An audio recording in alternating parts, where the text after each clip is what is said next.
नमस्कार जी। आज एक ऐसा विषय लेके आया हूं जो चिंता का विषय है।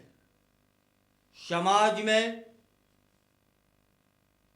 बहुत बड़ा अपराध चल रहा है जिस पर सरकारों को लगाम लगाने की आवश्यकता है। आज हम बात करेंगे मथुरा की एक गंभीर घटना के विषय में, जहां पर 48 हिंदुओं को ईसाई धर्म में परिवर्तित करने की कोशिश की गई। यह मामला मथुरा के तुलसी नगर इंद्रपुरी कॉलोनी का है, जहां पुलिस ने धर्म परिवर्तन की कोशिश के आरोप में 5 लोगों को गिरफ्तार भी कर लिया है। यह संतोषजनक है। उनके जो मंसूबे थे वो कामयाब नहीं हो पाए यहां पर, लेकिन कल्पना करिए कि देश में क्या चल रहा होगा। हर जगह तो उनके मंसूबों को हम नाकामयाब करने में सफलता तो नहीं प्राप्त कर रहे होंगे। एक पुलिस अधिकारी से बात की गई तो बताया कि उन्हें सूचना मिली थी कि कुछ लोगों को प्रलोभन देकर धर्म परिवर्तन के लिए उकसा रहे हैं। जब पुलिस मौके पर पहुंची तो पुलिस ने देखा कि वहां एक धर्म सभा चल रही है, जिसमें लगभग 48 पुरुष और महिलाएं शामिल हैं। इस दौरान गिरफ्तार किए गए व्यक्तियों में जिनके नाम थे सैमसन सैमुअल, अमरदेव, विकास भोई, अजय सेल्वराज और राकेश। पुलिस ने इनके कब्जे से कई धार्मिक किताबें और पोस्टर भी बरामद किए। इस पर आचार्य प्रमोद कृष्णम ने इस घटना पर अपनी चिंता व्यक्त की और इसे सनातन धर्म को नष्ट करने की एक साजिश बताया है। उन्होंने कहा कि यह केवल एक व्यक्ति विशेष का मामला नहीं है, बल्कि यह एक बड़ी योजना का हिस्सा है जिसके तहत हिंदू धर्म को कमजोर करने का प्रयास किया जा रहा है।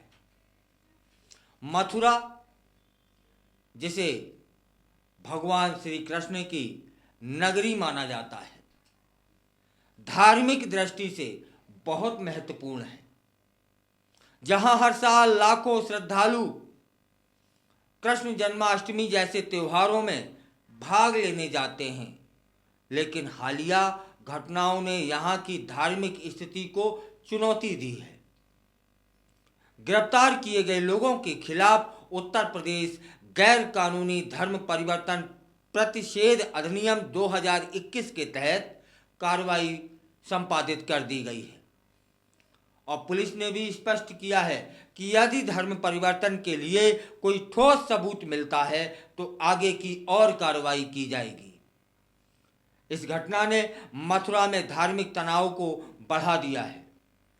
कुछ लोग इसे धार्मिक स्वतंत्रता का उल्लंघन मान रहे हैं, जबकि अन्य इसे हिंदू धर्म पर हमले के रूप में देख रहे हैं। इस प्रकार की घटनाएं न केवल स्थानीय समुदाय में बल्कि पूरे देश में धार्मिक ध्रुवीकरण को बढ़ावा देती हैं। आचार्य प्रमोद ने कहा कि हमें अपनी सांस्कृतिक मूल्यों को सहेजना होगा ताकि आने वाली पीढ़ियों को एक मजबूत और समृद्ध भारत मिल सके। उनका मानना है कि युवा ही देश का भविष्य है और यदि वे अपने सांस्कृतिक धरोहर को समझेंगे तो वे एक बेहतर समाज का निर्माण कर सकेंगे। हमें यह भी समझना चाहिए कि इस प्रकार की घटनाएं केवल मथुरा तक सीमित नहीं हैं। देश के विभिन्न हिस्सों में ऐसे मामले सामने आते रहते हैं जहां धर्म परिवर्तन या धार्मिक असहिष्णुता के आरोप लगते हैं। इससे न केवल स्थानीय समुदाय में तनाव बढ़ता है, बल्कि यह राष्ट्रीय स्तर पर भी विवाद का कारण बनता है। इस घटना से स्पष्ट होता है कि हमें अपने समाज में सहिष्णुता और आपसी सम्मान को बढ़ावा देने की आवश्यकता है। सभी धर्मों और संस्कृतियों का सम्मान करते हुए हमें एक साझा पहचान बनानी होगी।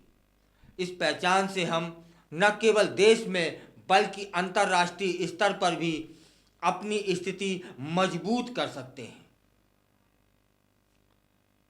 जब इस विषय पर आचार्य प्रमोद से बात की गई तो वो बताते हैं कि हमें अपने भीतर एकजुटता लाने की आवश्यकता है। जब हम सभी मिलकर काम करेंगे तभी हम अपने लक्ष्यों को प्राप्त कर सकेंगे और भारत को एक सशक्त राष्ट्र बना सकेंगे। इस घटना ने हमें सिखा दिया कि हमें अपने मूल्यों और संस्कृति की रक्षा करनी चाहिए, समाज में सद्भावना बनाए रखनी चाहिए। यह पूरे देश में चल रहा है। मथुरा में पकड़ा गया,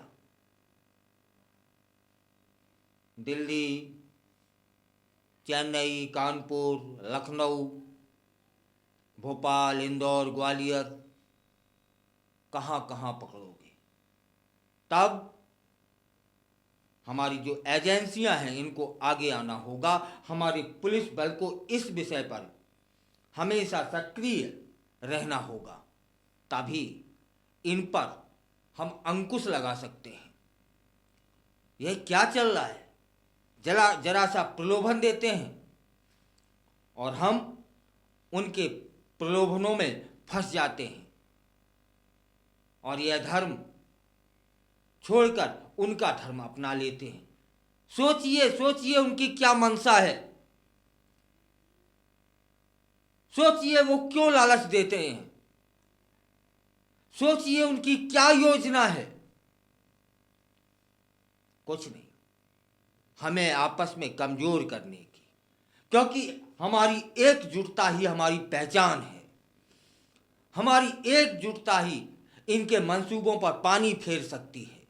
ये धीरे धीरे करके तोड़ रहे हैं। इन्हें टूटने, इनके जो मंसूबे हैं उन्हें कामयाब नहीं होने देना है। हमें टूटना नहीं है। इनके जरा से लालच में, जरा से पैसों में हमें नहीं आना है। जब कभी इस तरह की किसी के साथ घटनाएं हों, कोई प्रलोभन दे और प्रलोभन की आड़ में अपना धर्म स्वीकार करने की बात करे, तब तुरंत